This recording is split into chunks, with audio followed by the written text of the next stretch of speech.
आप सुन रहे हैं सादत हसन मंटो की कहानी काली सलवार पार्ट 3। होटल से खाना आया, दोनों ने मिलकर जहर मार किया और सो गए। सुबह हुई, खुदा बख्श पुराने किले वाले फकीर के पास चला गया और सुल्ताना अकेली रह गई।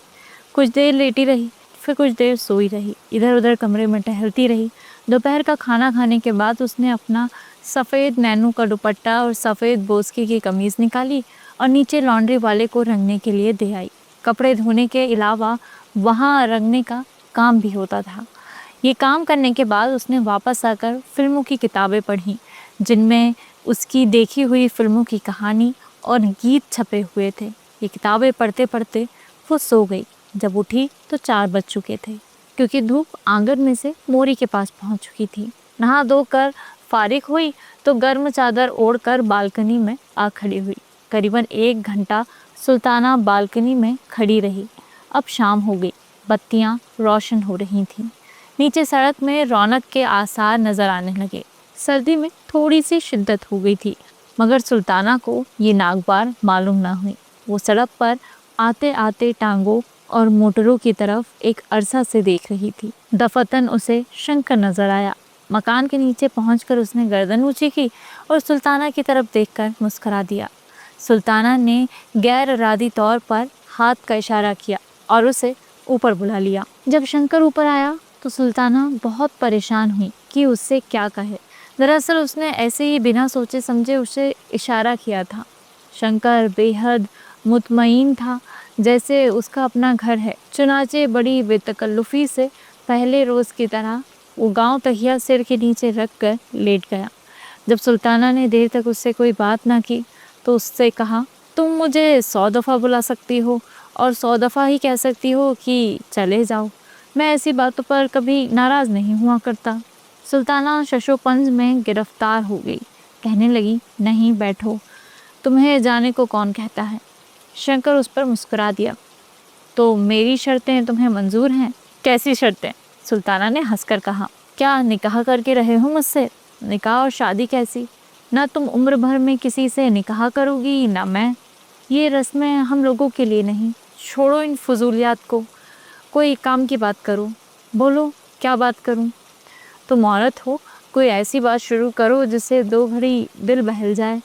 इस दुनिया में सिर्फ दुकानदारी ही दुकानदारी नहीं, और कुछ भी है। सुल्ताना ज़हनी तौर पर अब शंकर को कबूल कर चुकी थी। कहने लगी, साफ साफ कहो, तुम मुझसे क्या चाहते हो? जो दूसरे चाहते हैं। शंकर उठकर बैठ गया। तुम में और दूसरों में फिर फ़र्क ही क्या रहा? तुम में और मुझ में कोई फ़र्क नहीं। उनमें और मुझ में ज़मीन व आसमान का फ़र्क है। ऐसी बहुत सी बातें होती हैं जो पूछना नहीं चाहिए, खुद समझना चाहिए। सुल्ताना ने थोड़ी देर तक शंकर की इस बात को समझने की कोशिश की, फिर कहा, मैं समझ गई हूँ। तो कहो, क्या इरादा है? तुम जीते, मैं हारी। पर मैं कहती हूँ, आज तक किसी ने ऐसी बात कबूल ना की होगी। तुम गलत कहती हो। इसी मोहल्ले में तुम्हें ऐसी सादा लौह औरतें भी मिल जाएंगी जो कभी यकीन नहीं करेंगी कि औरत ऐसी ज़िल्लत कबूल कर सकती है जो तुम बगैर किसी एहसास के कबूल करती रही हो। लेकिन उनके ना यकीन करने के बावजूद तुम हज़ारों की तादाद में मौजूद हो। तुम्हारा नाम सुल्ताना है ना? सुल्ताना ही है। शंकर उठ खड़ा हुआ और हंसने लगा। मेरा नाम शंकर है। ये नाम भी अजब ऊट-पटांग होते हैं। चलो आओ अंदर चलें। शंकर और सुल्ताना दरी वाले कमरे में वापस आए तो दोनों हंस रहे थे, न जाने किस बात पर। जब शंकर जाने लगा तो सुल्ताना ने कहा, शंकर, मेरी एक बात मानोगे? शंकर ने जवाबन कहा, पहले बात बताओ। सुल्ताना कुछ झेंप सी गई। तुम कहोगे कि मैं दाम वसूल करना चाहती हूँ, मगर कहो कहो, रुक क्यों गई हो? सुल्ताना ने ज़रूरत से काम लेकर कहा, बात यह है कि मुहर्रम आ रहा है और मेरे पास इतने पैसे नहीं कि मैं काली सलवार बनवा सकूं। यहाँ के सारे दुखड़े तो तुम मुझसे सुन ही चुके हो। कमीज़ और दुपट्टा मेरे पास मौजूद था, जो मैंने आज रंगवाने के लिए दे दिया। शंकर ने सुनकर कहा, तुम चाहती हो कि मैं तुम्हें कुछ रुपए दे दूं जो तुम ये काली सलवार बनवा सको? सुल्ताना ने फ़ौरन ही कहा, नहीं, मेरा मतलब ये है कि अगर हो सके तो तुम मुझे काली सलवार बनवा दो। शंकर मुस्कुराया, मेरी जेब में तो इत्तेफाक से ही कभी कुछ होता है। बहरहाल मैं कोशिश करूँगा। मुहर्रम की पहली तारीख को तुम्हें ये सलवार मिल जाएगी। ले, बस अब खुश हो गई? सुल्ताना के बूंदों की तरफ देखकर शंकर ने कहा, क्या ये बूंदें तुम मुझे दे सकते हो? सुल्ताना ने हंसकर कहा, तुम इन्हें क्या करोगे? चांदी के मामूली बूंदे हैं, ज़्यादा से ज़्यादा 5 रुपए के होंगे। इस पर शंकर ने कहा, मैंने तुमसे बूंदे मांगे हैं, उनकी कीमत नहीं पूछी। बोलो, देती हो? ले लो। ये कहकर सुल्ताना ने बूंदे उतार कर शंकर को दे दिए। इसके बाद अफसोस हुआ, मगर शंकर जा चुका था। सुल्ताना को कतन यकीन नहीं था कि शंकर अपना वादा पूरा करेगा, मगर 8 रोज़ के बाद मुहर्रम की पहली तारीख को सुबह 9 बजे दरवाजे पर दस्तक हुई।